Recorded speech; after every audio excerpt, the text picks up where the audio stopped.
Hoje aqui neste altar pedimos tua bênção, Pai, para o lar que vai nascer. Com tua paz este lar será um lar de fé que com Deus perdurará. Um lar de fé construir, onde juntos conseguir,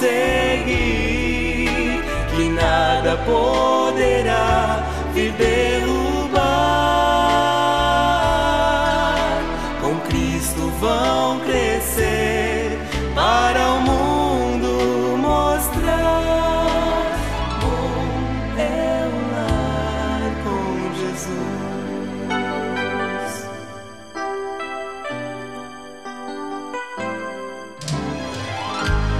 Para ser um lar feliz, prometam um ao outro eterno amor compartilhar.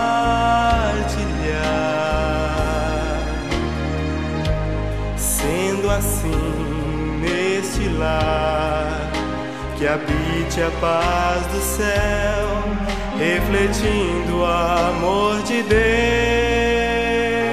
Um lar de fé construir, onde juntos conseguir, que nada poderá vir derrubar.